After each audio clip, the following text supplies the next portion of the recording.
It's the Hero Show. Welcome to the Hero Show, everybody. Starring the irrepressible Andrew Bernstein and the relentless Robert Begley. And we are going to be relentless today in telling the full truth about Columbus and his enemies. So, how are you this afternoon, Robert? I'm doing great, Andy. Ready for gold, glory, and heroism in today's episode. That's for sure.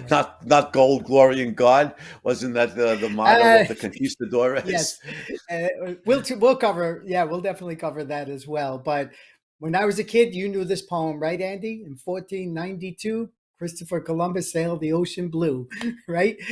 Yeah, the Nina, It the was like Pinta, and the Santa Maria. Yeah, absolutely. that's right. He had three ships and sailed from Spain. He sailed through sunshine, wind, and rain. I used to know that by heart. And I thought, one thing we could do today is kind of turn back the clock to when you and I were kids. Columbus was an unabashed hero. We're going to give a lot of time to the modern interpretations of his achievement, but heroism 101. That's what today is about. No, absolutely. I think Columbus is certainly a hero, perhaps a morally flawed hero. He'll discuss his errors, his flaws, and the criticisms directed against him, and try and make sense out of which criticisms are just and which ones are unjust, and just in some cases just flat Mhm. out dishonest.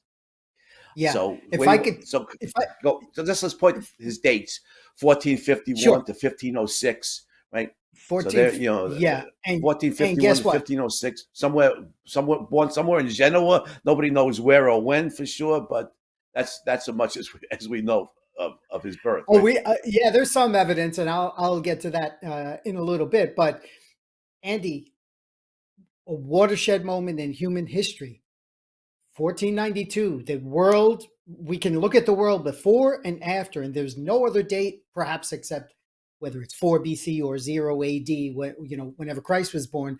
There's no single date so ingrained in humans' mind, in history's mind, and that's because of one man. So the watershed moment in history, one man had that vision. When we think of Howard Rourke, we covered him the last two episodes. Throughout the centuries, there were men who took first steps down new roads, armed with their own vision. Columbus is the guy taking that first step to discover a new continent. Title of this episode is "Discoverer of America," and we'll be hammering that point home over and over Right. again. No, you're absolutely right. Bringing Western civilization into contact with a new continent made, Yes. centuries down the road, extraordinary things possible. The development of the United States of America, the freest country in history, with all of its achievements and its glories. Yeah, it is. You're absolutely right. It is a seminal moment in human history. Hmm. Yeah, so if we go somewhat chronologically with his life, born in Genoa, which I actually went to, his birthplace, saw this little reconstructed place that they say was his home. I think his original home got demolished, but Columbus is such a Mankind's hero. endless warfare, right? Endless Who even wars. remembers Yep, what war it was in? right. And that's what Europe was. And I think Oh yeah, that's part of the beauty of the new world, because after he discovered the new world, some of those wars continued, but we got this progress and this let's talk about Western civilization, Andy. Just what do we mean by that? We mean individualism, we mean kind of Aristotelian respect for reason, and some form of representative government, political freedom. So whenever we use that term, which we will a lot today, those are the essential positives.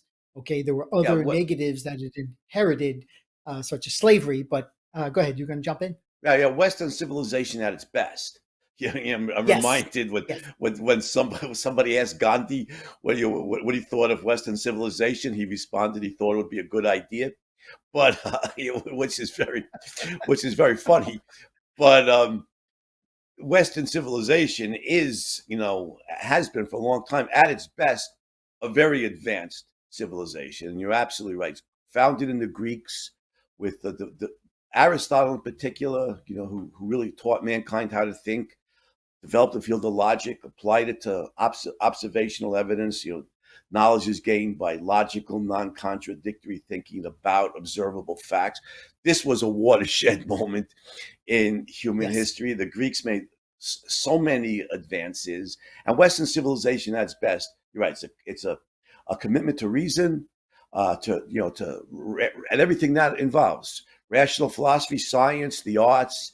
Eventually, in the English speaking world, Locke is a seminal thinker in this regard. The principle of individual rights developed, leads to much greater freedom in Britain and the United States than has ever been seen Yes. in so many parts of the world. That's Western civilization at its best. At its worst, it's endless warfare, persecution, slavery, just like the rest of the world. No worse than Yeah. anybody else, but at its best, it is. Yes. At its best, I think it's.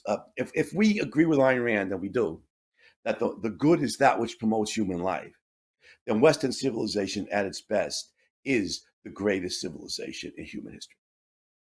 Hmm.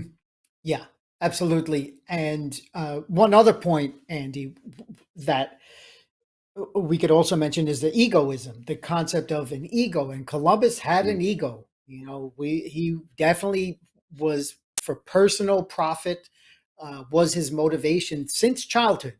Okay, so as a youngster, he became fascinated with maritime. Genoa was on the water. He didn't have that in his lineage. His parents were not at all, but he became fascinated with that and took a few trips when he was younger. Portugal was the leading ocean seafaring nation, Yeah, exploring and Henry nation. the Navigator. We're gonna have to do a hero show on Henry the Navigator at some We point. will, yes. I have my essay on him in the show notes here. Prince Henry the Navigator, absolutely. Great, In great. 1415, he started this, and so Columbus learned under the Portuguese, and married a Portuguese noblewoman. Actually, when he was young, and that granted him access to a lot of the better things that Portugal had to offer. In 1487, when Bartolomeu Diaz made it to, I have my handy globe here. He made it There you go. around he made it around Portugal, from Portugal down the Atlantic coast and to the You tip of Africa, Cape of Good Hope. Columbus was there. He was for the celebration of Diaz's achievement. Columbus was there, and of course, what do you think? How did that motivate him? By this time, he was already planning. He always envisioned going west. Okay, the Portuguese were committed to going around Africa, and this was a big part of, and they were succeeding. They were going further and further down the African coast, and that's one reason they rejected Columbus's offer to travel right. west. But he studied travels of Marco Polo. He studied navigation. He was wrong in his understanding of how big the world, the globe was, and especially the Atlantic Ocean. But nevertheless, this is kind of Yeah, and somewhat saying the years like decades later, Magellan was equally mistaken. When he went to yes, circumnavigate the globe. But there's another hero that a mighty hero we're we'll gonna have to cover do. as well. Yeah, But again, absolutely. coming back to the Listen, just let me let me yes, say a couple of things here yeah, to set the historical context. Because reaching the Spice Islands in the Far East was a big deal, right? Because food otherwise was very, very bland. And if I remember my history correctly, the Ottoman Empire, after conquering the Turks, Muslims, after conquering Constantinople, had closed off the spice roads, through the Middle East to Christian merchants, right? So the yes, only way for the Christians, since the Ottoman Empire was powerful, the only way for the Christians to reach the Spice Islands or reach the Far East generally was by sea. And the Portuguese had made the that's right. advances going east, like you said, around the Cape of Good Hope and around the tip of Africa. And Columbus had the idea, well, we could go west, and That's right. compete with the Portuguese by a different route, right? So the, Yeah. the Ottoman, Yeah. He the had Ottoman Turks, in part, are responsible for all of this seafaring, adventures and Yes, achievements of the Portuguese and the Spaniards. that's right. That's right. Very good point, Andy. And also setting more of context in this era, people feared traveling by sea. They thought there were sea monsters. If you look at those old maps, they thought you'd boil if you reached the equator in the water, and some actually thought you'd fall off the end of the earth if you traveled too far west. These were real fears, and First Prince Henry and all of his followers, including Columbus, they challenged that. They challenged that notion that no, we're going to navigate by the stars. We're using technology, equipment, astrolabes, and all these other things. So they had their work cut out for them to eliminate this overwhelming fear. 1492, we're just starting the Renaissance, but coming out of the Middle Ages and the superstition that was rampant at that period. And Columbus Mhm. was the right guy at the right time. He was the man for the job because he went to sea at a very young age. He was like 10 years old, when Yeah, when he exactly. first went to sea. So he was a highly experienced seaman, and He was highly yeah, yeah, he was shipwrecked at one time. He went up to Iceland, as far north as Iceland, the what is now the UK, and a little bit down the African coast. So yeah, he had a lot of experience, yeah, right. And and Iceland is interesting because everybody in Iceland knew about Leif Erikson, Eric the Red and Leif Erikson, and that they had yes, found land, far to the west. And Columbus, if Columbus was in Iceland, that he would have known. If he was in yes, Iceland, as many people say was, he would have known that there was land to the west, across the Atlantic. So he thought it was great part of point. he thought it was part of the Asian he thought it was part of the Asian continent, which he was mistaken Yeah, about. But he did know that there was yeah. land to the west if he was in Iceland. That's right. That's right. And it's important there because knowing the legends, and of course, when we rewrite history, they say Leif Erikson in the year 1000 discovered the new continent, but there was no lasting effect.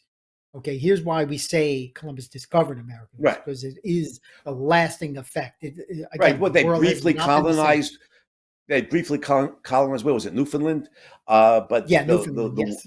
the weather and hostile natives and everything made a Yeah. Norse settlement there impossible. Mhm. Whereas, yeah, Columbus, I think, is rightfully considered the Western discoverer of America, of the Americas, because what followed from there were lasting settlements, and of course, especially in North America, great achievements. Also, Yes. the Vikings were, they're Western, all right, but they hardly represent the best of Western civilization. They were No. warriors, plunderers, raiders. Yeah. Whereas what followed Exactly. Columbus, what was a lot of bad stuff too, but it also would also involve, especially in North America and Britain's North American colonies, was the founding of the greatest country in history. So yeah, I think that didn't come from the Vikings. That came from Columbus's achievements.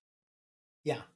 So Columbus he has this idea of sailing west for more than a decade. He's going to all the different monarchs, pleading his case, and even though he's somewhat in tight with Portugal, they're like, no, we're too committed to going around Africa. And uh, England said no. Spain initially said no when he went to them. They said no several times. But you mentioned the Ottoman Empire. Let's just call them the Muslims or the Moors. They have been fighting they have been on the Iberian Peninsula, which is Portugal and Spain, since 711. Yeah, that's right. 711 AD until 1492, in what is called the Reconquista. Spain finally kicked them out, and this Columbus saw that opportunity that, okay, now that you're not dealing with these pests, now exploration and trade with we can get a leg up on the rest of Europe with this trade in the spices. And like you said, Andy, one of the benefits is that food wouldn't last. The spices would make food last longer. So there was a need for that because it would Yeah. just spoil a lot sooner. So finally, he convinces. He sees Queen Isabel and Ferdinand, who, if we look at the map of Spain, they were Castile and Leon. They were all warring with each other as well. I mean, that's all European history is somewhat of warring tribes. But All they human realized that history more broadly, all right? human. Human history more Yes, broadly. It's you're just right. endless You're right. warfare, Yes, yeah. including Europe. So they give Columbus convinces them that he can reach India and Japan, actually Sippon, I think it was called, by sailing west. They think it's not too much of a risk. They just give him a couple of ships, three tiny ships, uh, the equivalent of one royal banquet, that they would throw once a month. That's how much they invested in this act. So Columbus, once he gets approval from the Queen and the King Ferdinand, Queen Isabella, he has to get a crew together, and there's a lot of skepticism about. First of all, as a foreigner, there was a lack of trust for someone leading this exploration, this voyage. And there were some Portuguese crew members. They took people out of jail who had nothing else to do, nothing to lose by trying this voyage. And they sailed. They just kept going west. They ran out of food. They ran out of clean, drinkable water.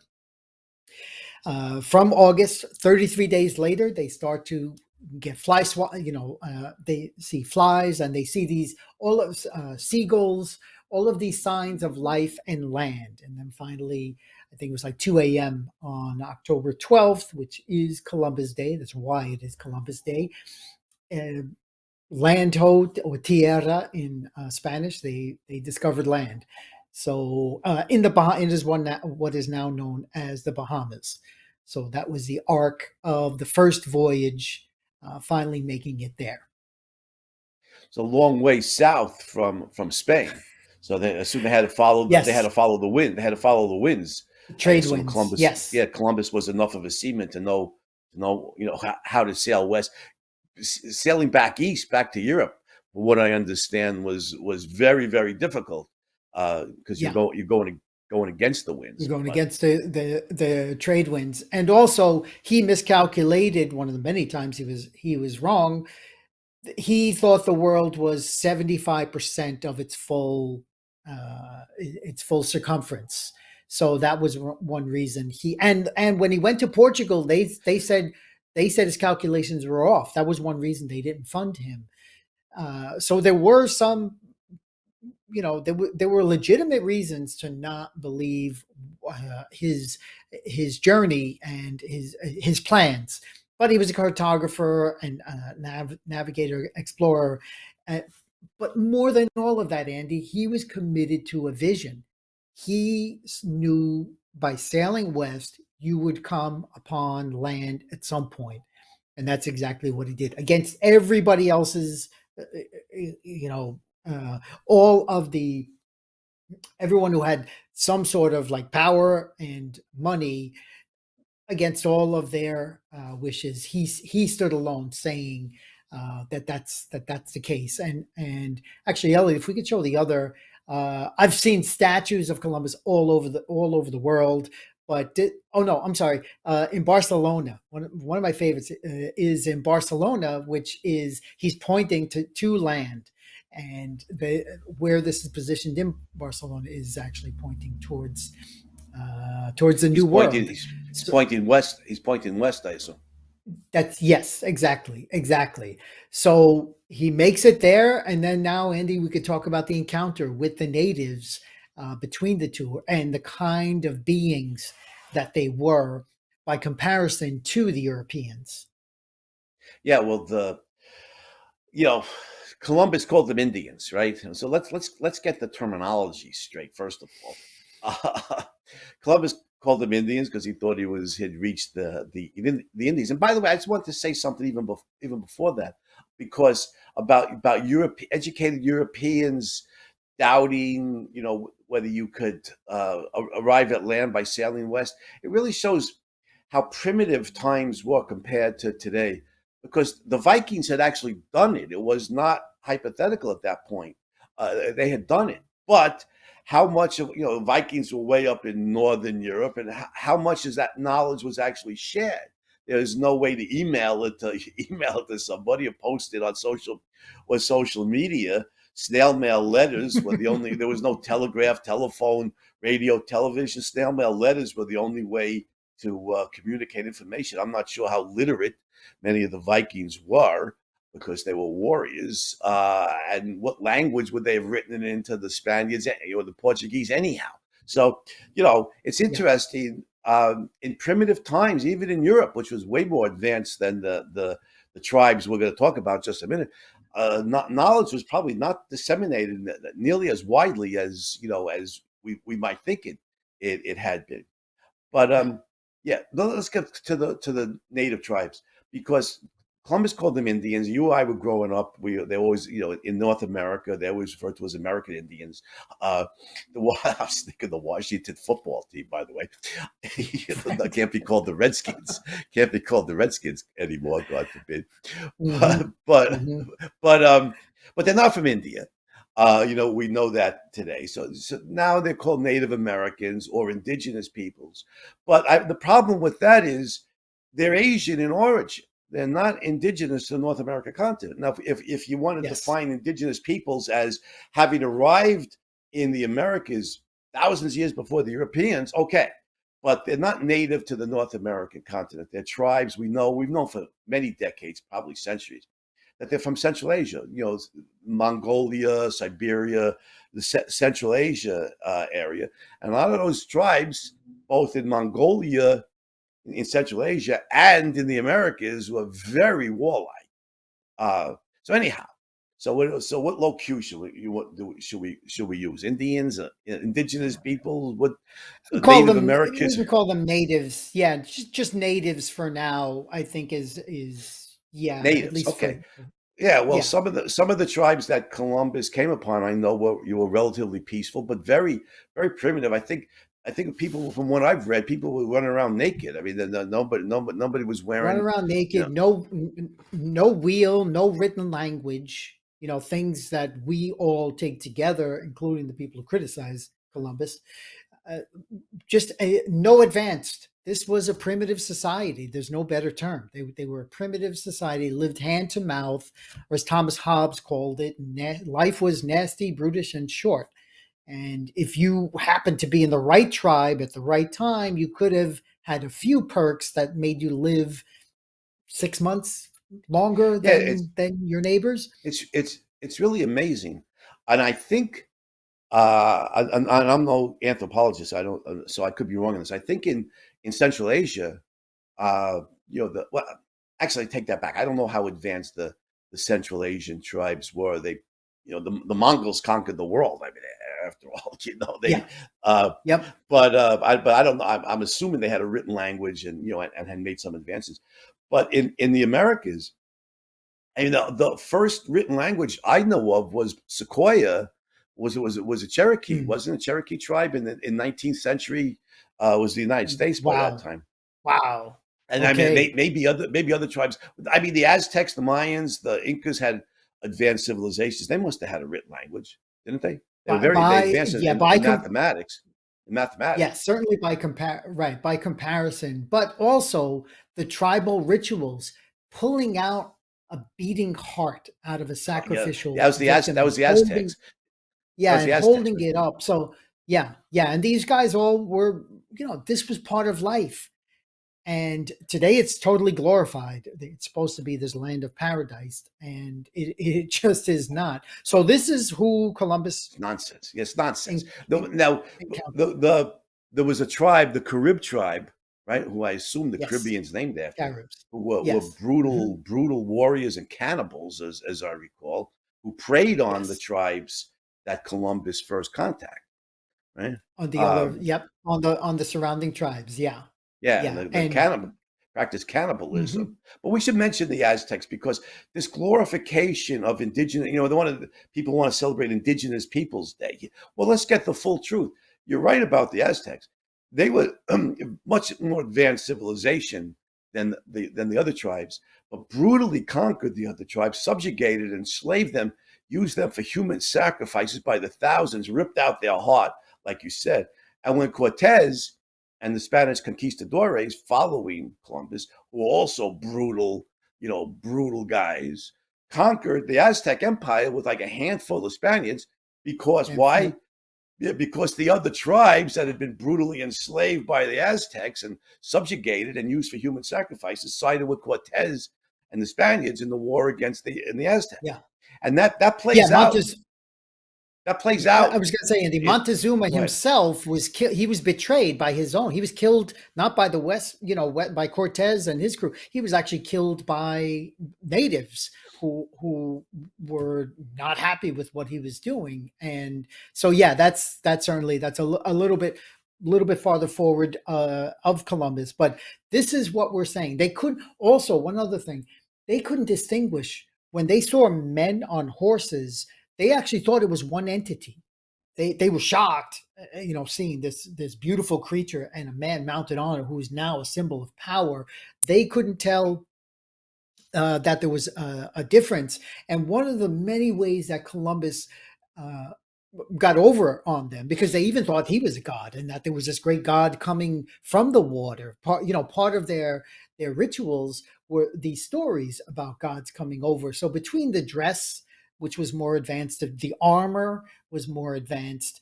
Uh, there there was the Europeans caught a lot of lucky breaks, because I think if it was all European, if all of the natives at once ganged up, then they would have succeeded in eliminating the Europeans. But and they did after Columbus is there, and there's this encounter. They're there for some time. They find some gold. They see trinkets of gold wearing some of the women, some of the men, and they decide, okay, this we will settle here. We will settle in this new land, and but they enslave a few of the natives and bring them back. Now they have to prove. Columbus has to prove that he's found land, and his whole life he actually thought he reached India. So Right. again, That's right. he's flawed even in his own achievement, not knowing he discovered a new continent that was unknown on maps or anything. So they bring back some of the natives along with some jewelry and gold to show the king and queen, hey, this was a success. There is land over there. There's something to be done over there. He describes them, like you said, they walk around naked. They're very primitive, but they're future subjects. So Catholicism, it was we're still a couple of decades before Martin Luther's 1517 Protestantism. So Catholic Church has the monopoly on religion, so they look at it as converting. We have all these subjects that we can now convert to Catholicism. So these were all factors that we can get a competitive advantage over the other European nations, particularly Portugal, by trading with India. We can import, sadly, we can import possibly some slave labor, get all this gold, and a lot more lies beyond there. So but when Columbus left, and I'll let you jump in, Andy, right after this last point. When he left, two of his ships were wrecked. So two out of the three ships were wrecked while they were in the Bahamas. So he couldn't take everybody back. They left 39 crew Spaniards on in the Bahamas, and that's where the Caribs came and and not only killed them all, but maimed them and left it, heads on pikes and all these different things. I mean, totally desecrated the Europeans.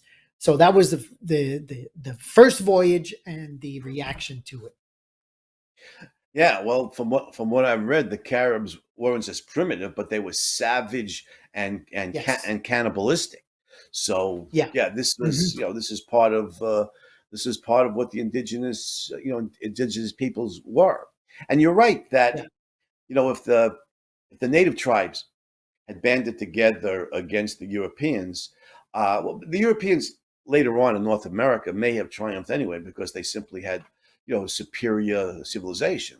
Their science, technology, weapons were vastly superior. But I think the point we need to point out about primitive tribes anywhere, and we saw an example of it in Rwanda in 1994. At Mm.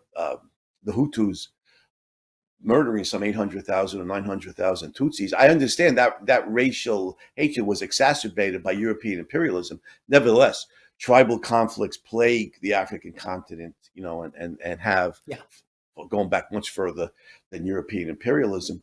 Primitive tribes, they hate each other typically. They war against each other. This idea that the Hmm. tribes were peaceful, the native tribes were peaceful and living in cooperation, is probably true in some cases, but overwhelmingly it's not true. In North America, the Iroquois tried to genocide the Algonquins. They want to wipe the Algonquins out to the last man, woman, and child. Is what was Yeah. what was their goal. And what saved the Algonquins was the arrival of the French, who needed guides and armed the Algonquin with rifles, and that enabled them to stave off genocide at the hands of the Iroquois. And later on in the West, there were a number of tribes that the Sioux, who were again brutal conquerors, had tried to wipe out. A number of tribes, the Crow, I know for one. I think the Pawnee also sided with the U.S. Yeah. Army against the Sioux in the Yeah. struggle against the Sioux because the Sioux were their ancient tribal enemies, and tried to That's wipe right. them out.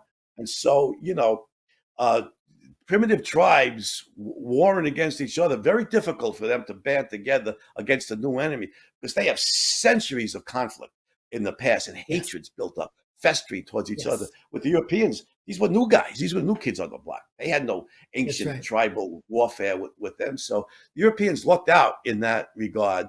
That was the nature of these tribes. But then it's probably not luck because that's the way primitive tribes generally are. They hate each other. They're fighting over, rights to the water rights to the stream or to the river or hunting grounds or whatever, and they fight to the death, and they'll kill Hmm. men, women, children. But then that's the history of warfare all over the world, isn't it? Including in Europe. Yeah, and it carries over to Andy. So once I forgot to mention the terms that Columbus had agreed upon.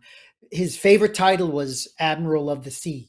And so Spain granted him this. You would be Admiral of the Sea, 10% of all profits. They reneged on all of these promises after his second voyage. But they planned the second voyage. Now they bring tons, I don't know the exact numbers, but tons of ships, horses, cattle. This is where the real exchange takes place, where Europe is here to stay. Europeans are here to stay. And again, some of the conflict between the two cultures happens, but the West wins out. But now we talk, if we just shift to Columbus's, fabulous explorer, fabulous admiral of the seas, not a good governor. He only has two of his brothers helping him. And the Spaniards, again, going back to warring tribes, from 711 to 1492, they had been fighting the Muslims. And now Oh there's a yeah, whole bunch of unemployed soldiers from Spain. So what do we do? And they're about religious conversion. So let's just pick these guys up and put them on a new continent to fight and force religious conversion. And that was like a kind of a short answer of one other way that this encounter played out.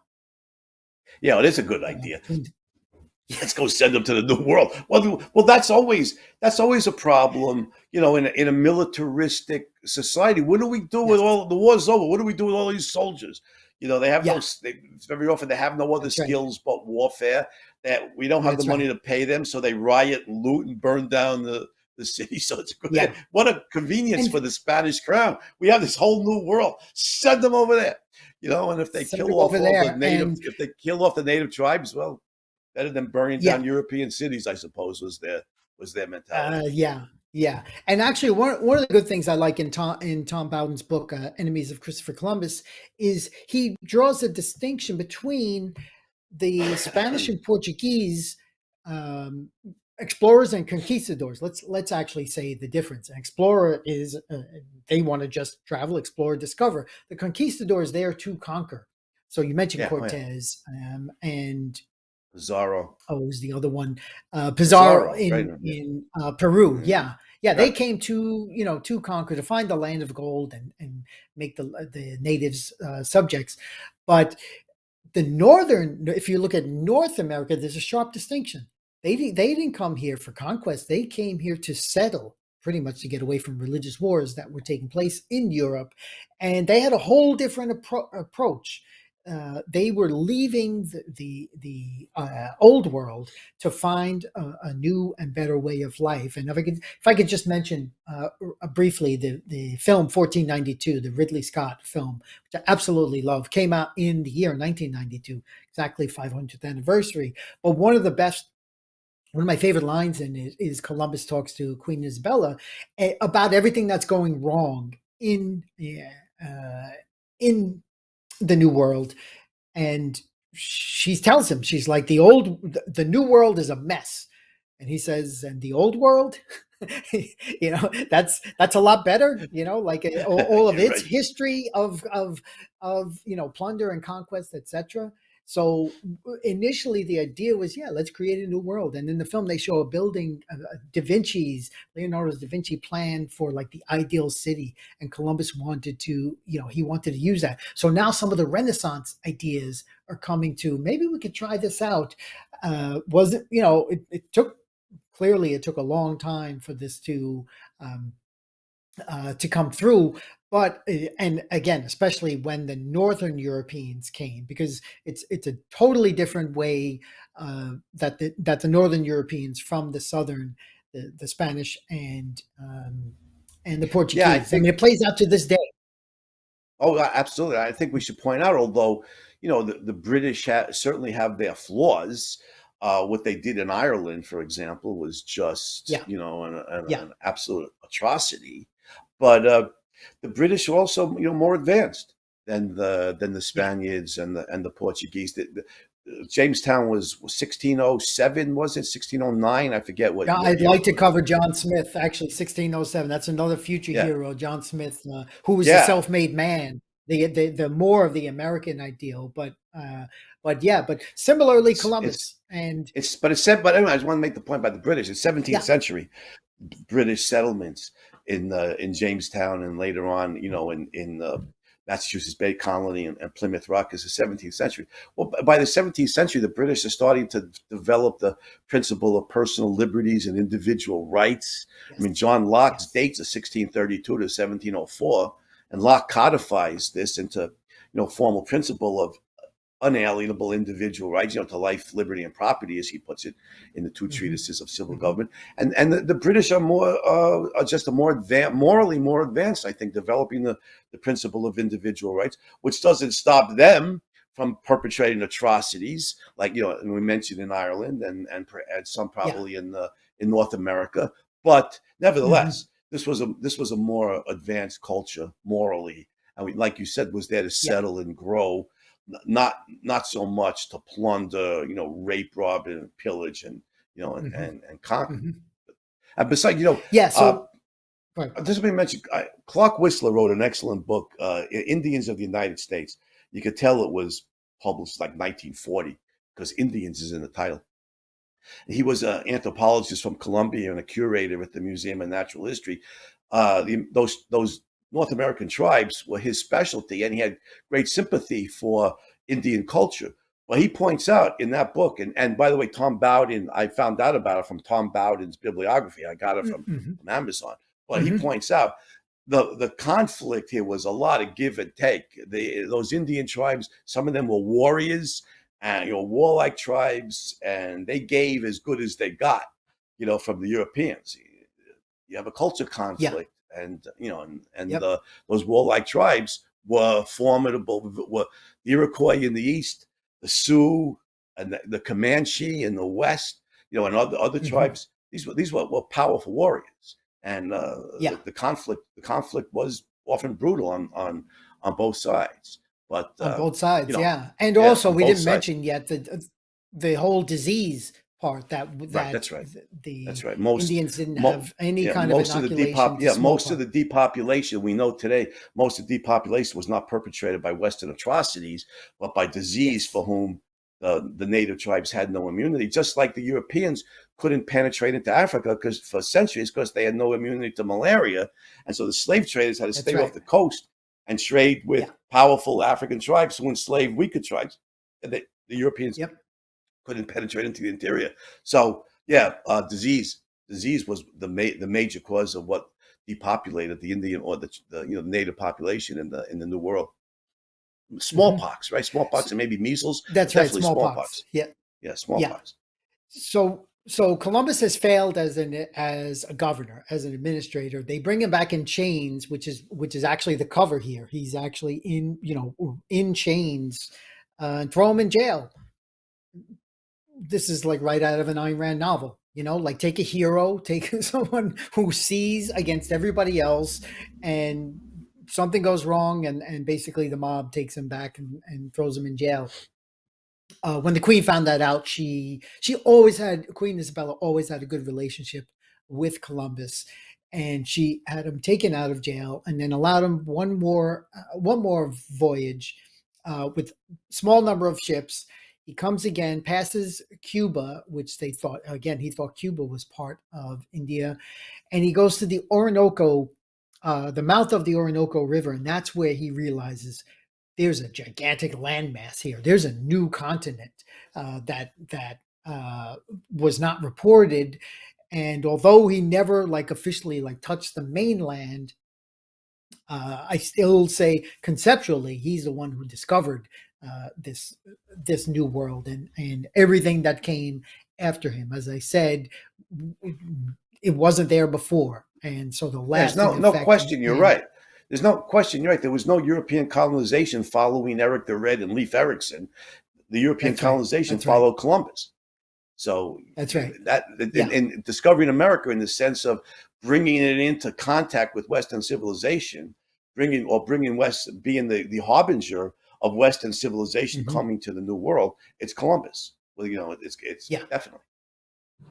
Yeah. So, but Spain doesn't. I'll just this last part. If we finish up Columbus's lifetime, he dies not wealthy. They don't give him the riches that they promised to, um, and he's not. His he's not recognized. Even the name of this country, they give somebody else credit. Medicos Vespucci. So the innovator, the hero, the risk taker, all these things that being the first. All right, that was the thing. Before Columbus, Vespucci wouldn't have known how to get to America, and some of the others as well. I mean, there might have been someone that bold, but that's the credit there that he deserves.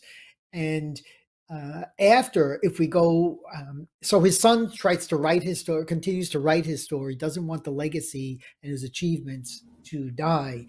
And if we could just fast forward a little bit to why we recognize him in 1792 for the 300th anniversary of his discovery, uh, American um, leaders, they wanted to replace the names of all the British royalty in the streets and this and all of those vestiges, and they found Columbus as the ideal, as actually the more entrepreneurial representative of what the new nation would stand for. So as I mentioned a couple of weeks ago, uh, John Jay and Alexander Hamilton renamed King's College to Columbia University. They form Right. a new part where where the central government will be. They call it Washington District of Columbia. Later on, there's a country called Columbia in South America. British Columbia, the western part of Canada. So his legacy, we even call it the pre-Columbian era. I'll never forget when I went to Mexico City first time.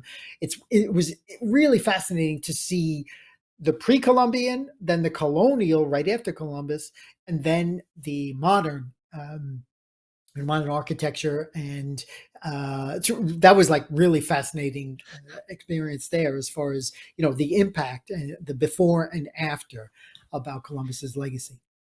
It's interesting because there's a city, Columbus, Ohio, And Two. by the You're time right. There are two Columbus. I'm sorry, Andy. Two capitals, Columbus and South Carolina, too, have Columbus in their name. So yeah, go ahead.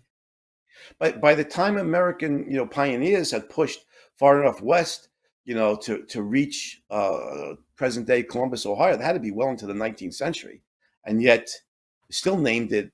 Still named it after Columbus. I assume it's named after Columbus. Why else would it be Oh named yeah, Columbus? yeah. There's no one else. There's no other referent. There's no other person to with that name in history. That's why we didn't even call this Christopher Columbus. The title of this episode. It's just you just say Columbus. Everyone knows. Yeah. You just say 1492. Everyone knows the referent. Again, this is the watershed moment. This is why he's a hero. And so, It doesn't Andy, why don't we sound doesn't switch sound. gears? Wait, yeah, a second. It doesn't just Yeah, doesn't sound very Italian to me. It should be Colombosio, or something. It'd Colombo. be Actually, yeah, Columbo. Colombo Yeah, is Columbo. There you go. Columbo. To name another Peter great Falk. hero, Peter Falk. Oh, what a great show that was. So you want to switch gears into Yes, Columbus's critics, his enemies, what yes, his critics have yes. said about him, and what the truth is about Columbus, and what the truth is about his enemies. Yeah. All right. Let's Yeah. let's let's go there. Yeah, so sadly, government schools, modern education is all about vilification now, and the evil. They just totally Only focus on the vilify evil of Western. Westerners. Only vilify Yes, Westerners. They don't vilify indigenous peoples, that's right. Right, multiculturalism says all cultures are equal except Western culture, which is worse. Like which is evil, that's a right? short. So the Marxist Howard Zinn comes out with his book, People's History of the United States, and I think, in my mind, you correct me if I'm wrong, Andy. I think that was the turning point, especially that book, that it was so popular and it was used in government schools that Nineteen Columbus was no eighties. longer. Yeah, When was Zinn's early book 80s. published? 1980s, wasn't it? So I it's like think 40 years ago. definitely in the I think so. 80s. So here we are 30 years later, 30, 40 years later, and it is the dominant, it is clearly the dominant perception now of Columbus. And that's But one hold on, reason, let me I let want me to ask you a just, question. Let me ask you a yeah, question, Robert, because I know you're very knowledgeable on this topic. So even independent of the modern day critic Zinn and his followers, Columbus was accused of being, brutal towards the natives. Wasn't that one reason why he was relieved of his governorship and brought back to Spain? yes. What's the truth about Columbus's treatment of I'm the mixed of the on that. natives? Yeah, Yeah, yeah. Thank you, Andy. I'm mixed on that. And initially, he wanted peace. He was against force. Now, he forced some slaves to come on the first trip. So, but he didn't chop off their hands if they didn't bring enough gold. He didn't. To my knowledge, he never actually like killed or like firsthand killed a native. So he was mixed. He was clearly mixed. But again, this is where I think the unemployed Spanish soldiers were the ones who were much more brutal. And he, because he was not a good governor, he couldn't keep the peace. He wasn't able to keep the peace between the two. So I say there's probably some legitimacy there, a legitimate criticism, but certainly not on I the get it. I level that get we it. hear. I get it. So as governor, the responsibility Yeah, is his, but not by intent. That was not more by that's right. Yeah, weak yeah. And more he by wasn't a weak governor. I mean, leadership. He was an yeah, explorer. He was a he just seaman. wasn't a governor. He wasn't cut out for that. So Well, yeah, okay, that's where we are about that.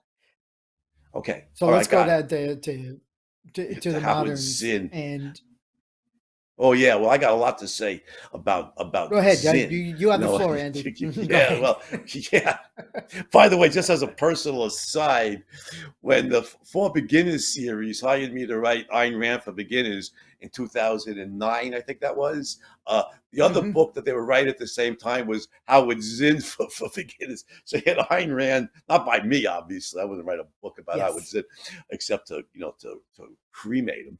But Ayn Rand and Howard Zinn were being represented at the same time by the For Beginners series. Anyhow, uh, first of all, Howard Zinn is a Marxist professor. He was a member of CPUSA. The FBI confirmed he was a communist member member of the party. And his book, A People's History of the United States, is just filled with lies. you know, errors, distortions, exaggerations. It's just the purpose of it. It's been denounced by any number of historians. Mary Graybar has written a whole book debunking how it's in, which is very good, Yes. by the way. And the purpose is Hmm. not to tell and give any objective account of American history. The purpose is to criticize, and vilify capitalism and America. And Zinn's book is just filled with lies. It's a grotesque distortion of history, and unfortunately, it's popular in a lot of the American high schools to the extent that they teach American history at all. In many cases, they using Zinn's book, and there's a lot of people in high school and college who are exposed to this. Uh, the goal is to indoctrinate young Americans with hatred for their country. That's the goal Yes. of Zinn's book, and Yes. tragically, it's succeeded to a significant extent. Hmm. Uh, and so, the native tribes, coming back to Columbus, and the conflict, the culture wars that ensued, real wars between Western civilization and these native tribes. The native tribes are depicted by Zinn and his ilk as living peacefully, living peacefully in cooperation. Maybe there were raids on each other, but there was no protracted warfare and genocide, and brutal subjugation and enslavement. There was none of that. The white man brought that, and the French and Indian Wars that we learned about when we were kids, Robert. Hmm. The Iroquois sided with the British settlers, the Algonquin with the French. We know why the Yep. Algonquin sided with the French. We mentioned it already. The French armed them with rifles and helped save them from Iroquois genocide. Well, the Iroquois then hated the French because they sided with their tribal enemies that they were trying to wipe out. So the Iroquois sided with the British. And the Marxist view is this kind of warfare was brought to the New World by the Europeans, and then the Indian tribes got caught up Hmm. in the European wars, and they had to take sides. That's a complete fabrication. It's a complete distortion it's just dishonest. Uh, Yeah. the full truth about the indigenous peoples, or the native tribes, is they were generally very primitive, with some exceptions. Certainly relative to the Europeans, Western civilization, they're very backwards in the culture, and warlike, at least as much as the Europeans were, maybe even more so.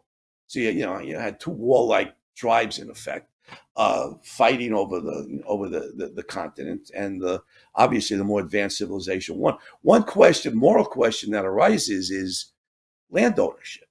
Did Hmm. the Indians or did the native tribes own the land, and did the Europeans and the Americans steal it from them? That brings us into questions of moral, political, and legal philosophy. And not to oversimplify a complicated matter, but I think the essentials were laid forth to me by John Locke.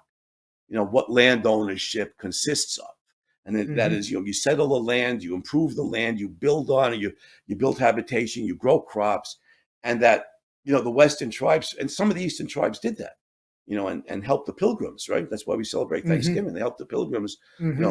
learn how to grow Hmm. crops in that climate and soil. But most of the Western tribes were nomads, like the Sioux, who roamed across Yes. thousands and thousands and thousands of acres in present day Dakotas, and that area, Hmm. hunting the buffalo. Well, do you own thousands Right. and thousands and thousands and thousands of square miles because you hunt? And I don't think that constitutes land ownership. So that's one Yeah. question. Yeah, I know in the East, where some tribes were agricultural. I know the European and American settlers tried to buy the land, like the legend that Manhattan Island was bought from some Indian tribe for the equivalent of, what was it, $24 or something. Yeah. The Lenape. Yep. Peter Minuet. Hmm. Yeah, but so from some Yeah. tribe that didn't have a concept of land ownership to begin with, and didn't own the land, but they were willing to give away land they didn't own for whatever Yeah. value they Hmm. received in return from the Dutch. But it's a Hmm. complicated issue because of the question: what constitutes land ownership? did these tribes have any concept of land ownership? If you have a rational definition of land ownership, which one of these tribes actually, actually then owned the land? It becomes very complicated. But I think probably cases, and I'm not an expert in American history, I'm speculating here. There's probably in many cases Hmm. where the Europeans or the Americans did steal the land, but not from the tribes. But in a lot of cases where they didn't, tried to buy it, or the Indian tribes, the native tribes just didn't own it, didn't have by any rational definition of land ownership.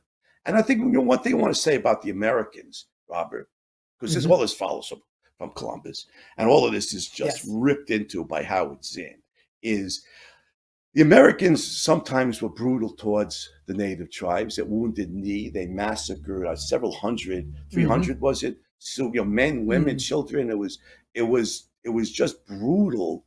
But for the most part, the Americans were far more clement towards their conquered tribal enemies than the tribes were to their tribal enemies.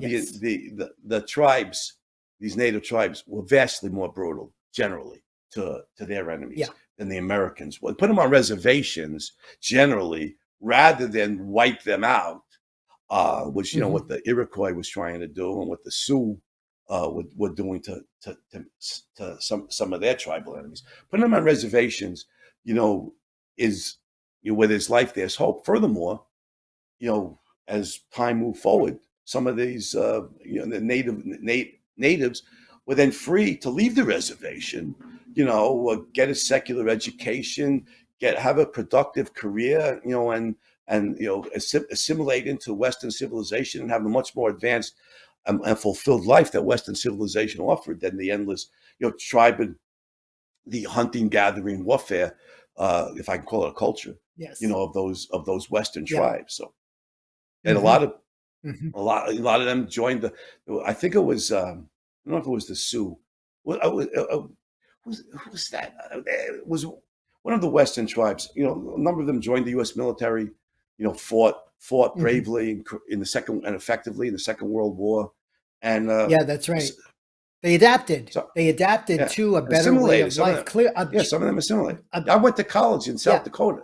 I went to college in South Dakota, which is at the other Yankton, South Dakota, is at the other end of the state from Pine Ridge, the big Sioux reservation. Hmm. Nevertheless, some of my classmates were Sioux from who grew up on the reservation and wanted a better life, and they left the Yeah. reservation, and went to college and got an education, went on to productive careers, and so forth. Hmm. So the American freedom certainly, in the long run, benefited the descendants of those tribes vastly more than their endless, hunting, gathering, warfare culture.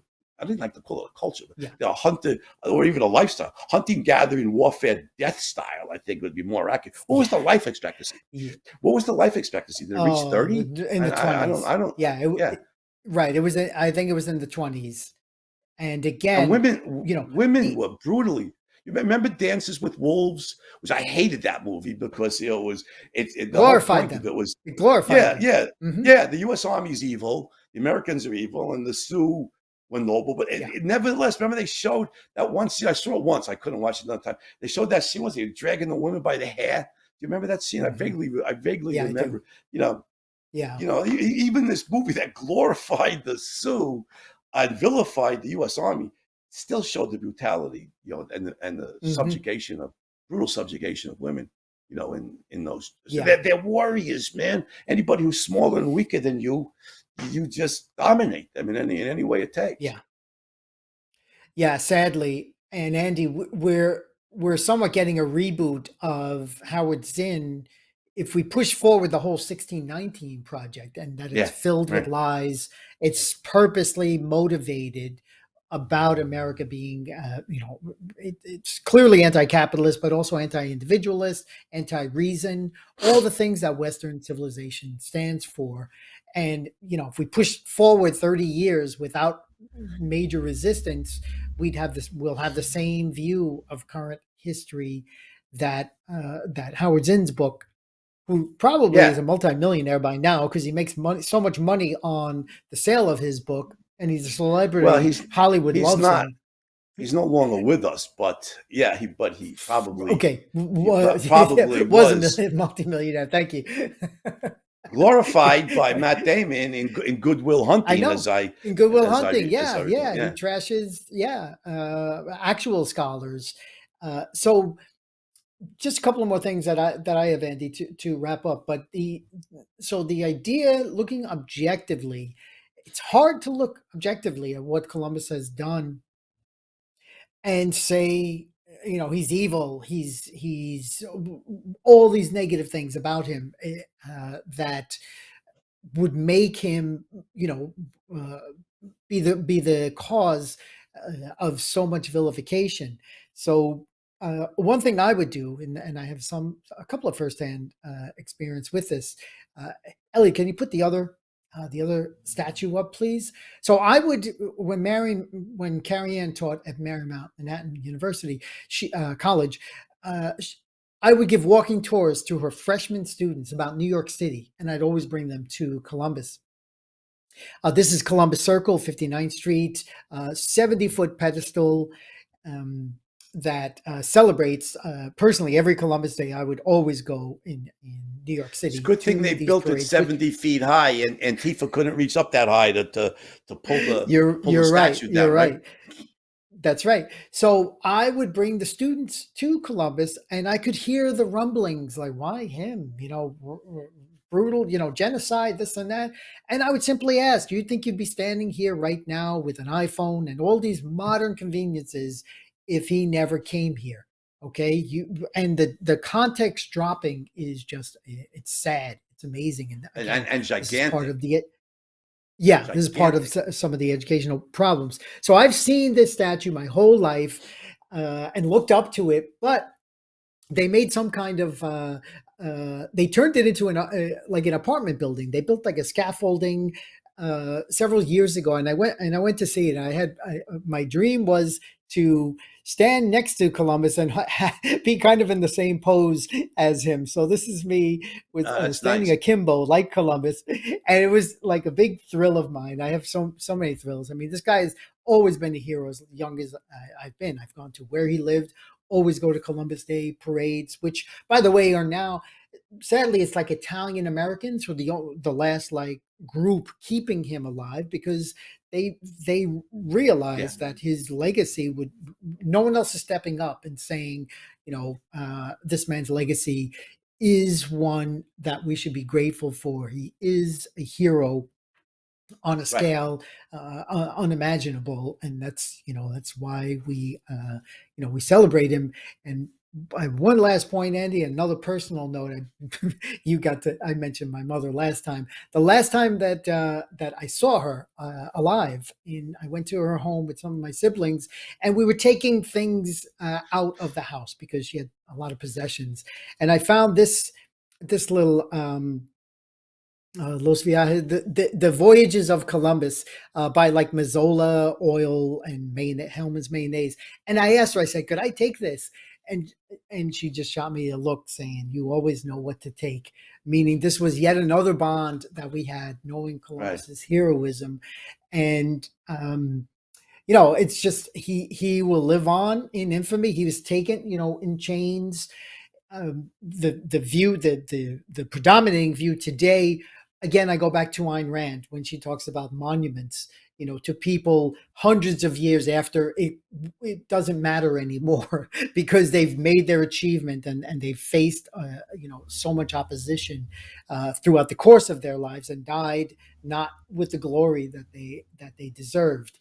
So I always think of Howard Rourke's speech about, I think of Columbus as one of those people that took those first step down new roads, armed Oh, with nothing but his own vision.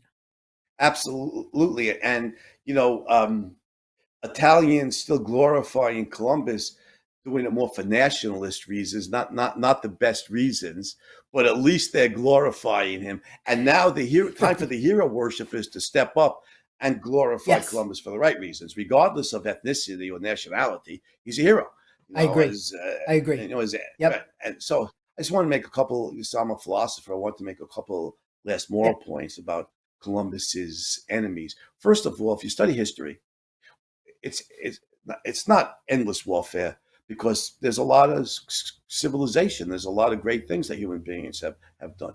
But the warfare goes on and on and on. And I think we could say literally, without an element of hyperbole, there is not a single square inch of real estate on this planet that has not been conquered and reconquered and so on and so forth. Like Hmm. you said, the Muslims conquered Spain in 1711, 711 AD.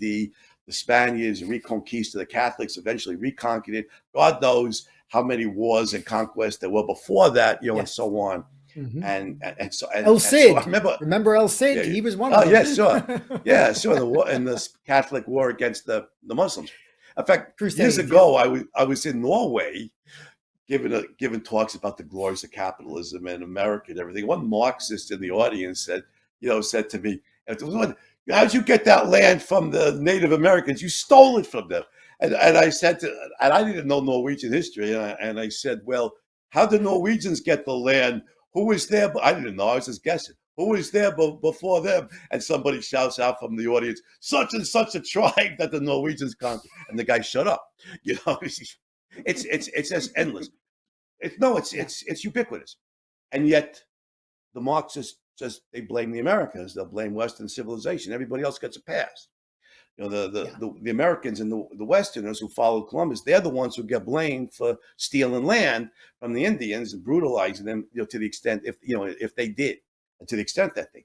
So that's one point that I wanted to make, and then here's the thing that always sticks in my craw, Robin, and just makes me renders me speechless at times, and that is the people who are vilifying Columbus and the Americans and Western civilization almost uniformly are Marxists. They're coming from a Marxist philosophy. Zinn was certainly a Marxist history professor and a member of the Communist Party, no less. So they're upholding a philosophy. Our good friend Bernie Sanders, didn't he pilgrimage to the Soviet Union on his honeymoon, as I Hmm. as I Yeah. recall? Yeah. Yeah, and this Hmm. is the mentality that vilifies Columbus and America and everything. They are glorifying the system. It's a totalitarian Marxism, communism is a totalitarian system that has murdered, by conservative estimate, 100 million innocent civilians and Hmm. always and everywhere enslaves political prisoners. People who are dissidents get dragged off to Soviet gulags, a vast slave labor camp. Hmm. North Korea is a vast slave labor camp. Communist China uses vast slave labor.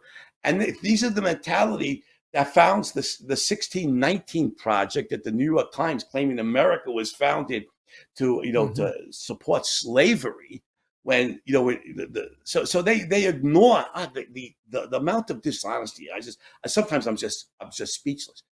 But just stay And calm. hypocrisy too. Yeah, Hypocrisy because yeah, they all benefit. They don't defect to those places. Go ahead. yeah, yeah, yeah. Exactly right. So they Hmm. ignore that the British and Americans developed the principle of individual rights. Thomas Jefferson, a slave owner, writes of it beautifully. James Madison, a slave owner, writes the Bill of Rights.